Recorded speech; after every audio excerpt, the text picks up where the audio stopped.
This ends with the lightweight division exploding into total chaos, where legacies are questioned, contenders are exposed, and reputations bleed in public. So rewind with me right now, because this all started the second Arman Tsarukyan smelled weakness, laughed at Paddy Pimblett's submission loss, and the sport quietly realized that nothing holding this division together is actually stable anymore. And nah, this can't be real. But it absolutely is.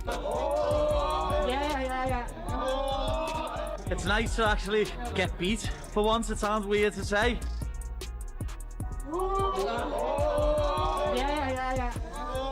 This idea that I could lose a wrestling match is out there. Stay tuned, because if he steps on that line, I'm taking this dude 10-0. Like I said. Arman didn't just mock Paddy for losing a chaotic BJJ gauntlet. He turned it into a warning shot that said your aura is gone and everyone sees it. Because when footage drops of you tapping before a title fight and your biggest rival calls you a trash can, that's not banter anymore, that's blood in the water. And I keep asking why now, and who wanted that clip out when it surfaced.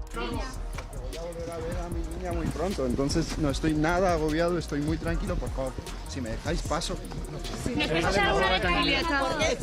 vas a... Es por la custodia de tu hija, Ilia. Por favor, tenemos que pasar. Espera, Ilia. Pero por favor, tú estás como un descanso, ¿cómo estás tú también, personalmente? ¿Cómo te encuentras, Ilia? Cuando salga, tal vez... ¿Cuál es tu prioridad ahora mismo, Ilia? Mi prioridad es mi hija, mis hijos, mi familia, esa es mi prioridad. Then the camera cuts to Spain, and the tone shifts from sport to survival, because Ilia Topuria walking into a courtroom isn't just legal business, it's a power vacuum forming in real time. And every step he takes outside the octagon rewrites who gets to call themselves the future champion. And when he walks out smiling, saying he can see his daughter again, it feels calm, but too calm, like the eye of something worse forming behind him.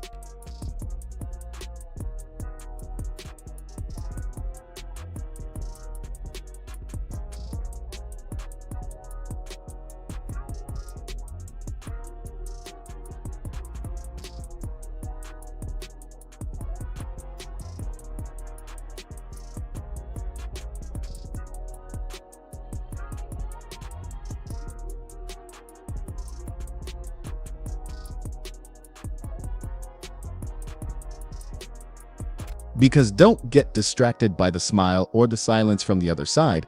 That hearing about relocation isn't small, it's leverage, it's control. It's a reminder that titles mean nothing when real life grabs your throat. And I can't shake the feeling that something hasn't been said yet. Like there's a page missing from this story that someone is waiting to flip at the worst possible moment. Arman said, "Is this the trash can that said he can out-grapple me?" While that storm brews, Paddy Pimblett stumbles publicly and pretends nothing changed, but you can't unsee a reign ending, and you can't pretend confidence is the same after getting tapped in a free-for-all where survival is the only rule. And Arman knew exactly what he was doing by striking then, because timing like that isn't accidental, it's surgical.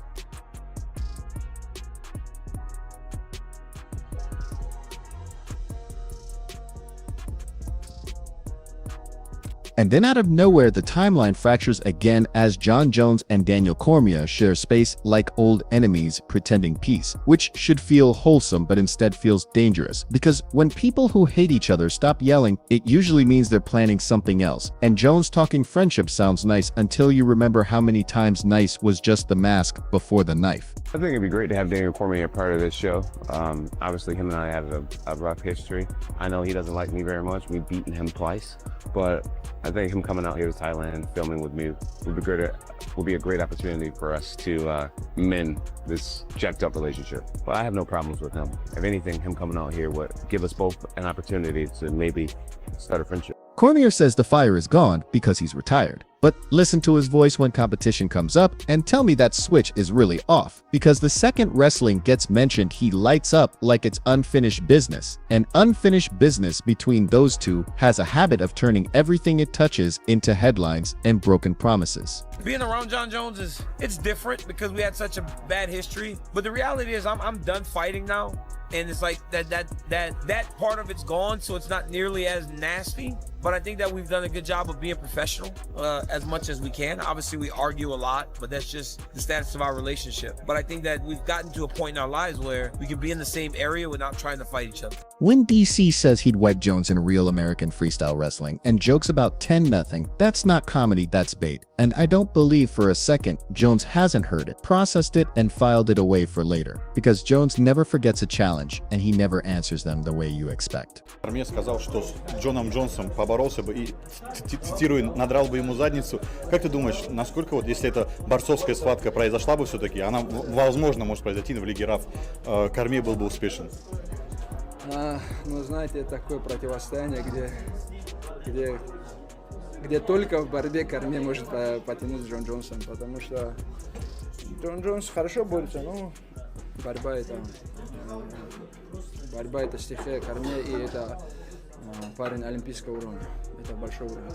Islam Makhachev hovering in the background makes this even more volatile because his dominance forces everyone else to measure themselves honestly. And when Cormier talks about wanting his brother to surpass him, it sounds noble, but it also draws a line between eras, and eras don't change quietly. They collapse, and someone always gets crushed underneath. In the last few years, we see that MMA fighters are more competing in grappling matches. Yep.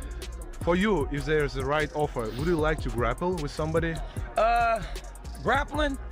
I don't know so much. Wrestling? Yeah, I'll wrestle John Jones. Yeah, they can give me and John Jones a wrestling match. Whoever wants to pay for that, yeah, tell us. We'll wrestle me and John Jones. Freestyle wrestling. Me and John Jones, 2-3 minute periods. It won't take that long though. How do you visualize that matchup? It would be a wipeout. Sean Strickland then rips the curtain open on the myth of invincible grapplers, explaining how the fear is mental before it's physical. And that matters because once fear cracks, the whole Dagestani aura starts to leak. And the second fighters believe that belief spreads faster than any game plan ever could. Considering your relationship with Islam and you met him as a kid, he barely, spoke any English. He was just a kid with this dream. What was it like for you to see him with the front row seat, to see him achieve that goal? It's so satisfying. Anytime, we all give each other shit about stuff like that. We make jokes, but all I want is for him to be better than I ever was. All those guys. Every one of those guys that we trained together, like when Luke would fight, I wanted him to do better than me. When Kane would fight, when Habib would fight, all you want is for your brothers to do better than you. You don't want to, I want every record I ever held in AKA to belong to someone else by the time I'm done and gone. Because then that would mean that our gym, the gym that gave us all so much, still is producing champions. And champions at a rate that when we were in our heyday made us the best gym in the world. Strickland calling Anthony Hernandez the American Chimaev isn't hype, it's positioning. Because he knows fighting Whitaker leads nowhere and relevance is the real currency now. And when fighters start openly saying certain wins don't matter, it tells you the ranking system is already broken beyond repair. If you look at Islam just had a dominant fight over an Aussie, Khamzat really dominated DDP. Why does everyone struggle against these type of wrestlers? Well, I already called it in the game with DDP. It's like I've been training with these little Chechens and whatever, the Dagestanis my whole life. I'll give you an example. So you'll train with these guys and it's 1,000% off the gate. They take you down and there's a voice in your head that's almost like, fuck. This guy doesn't get tired, he doesn't stop, he doesn't quit. But then the moment you push back and you just keep fighting the good fight, all of a sudden they just start breaking. You see that with Gilbert, you had a welterweight that just didn't let you ragdoll him, and then next thing you know, you weren't wrestling anymore. So they have a very unique way of grappling, and unless you've experienced that, it's just something you're not used to.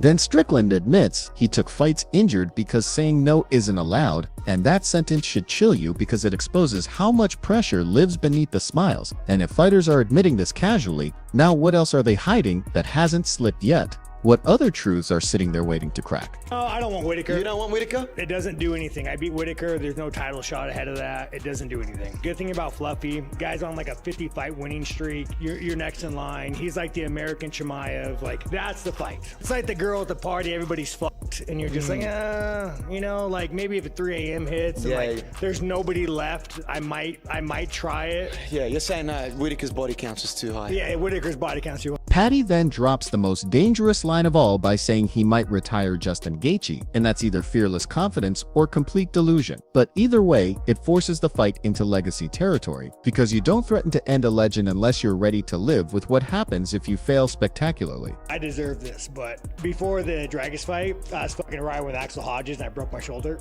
So I was in Colombia getting stem cells on my shoulder, and fucking they hit me up for the fight. And you know, like, the thing with the UFC, dog, you don't say no. There are pimps. Like, you don't say no to the masters. You gotta say yes. So I was kind of like backed up in the corner taking that fight. So taking this time off to let my body heal has been amazing. Like, the shoulder feels fucking great. So I mean, I do miss fighting, and I miss performing, but it's been nice to be a fat, lazy piece of shit. Michael Chandler calmly predicting Gaethje beats everyone including Topuria later this year sounds measured, but it quietly erases the champion from the equation, and that's the part people miss, because when peers talk like the belt is already up for redistribution, it usually means they think the current holder won't be there to defend it.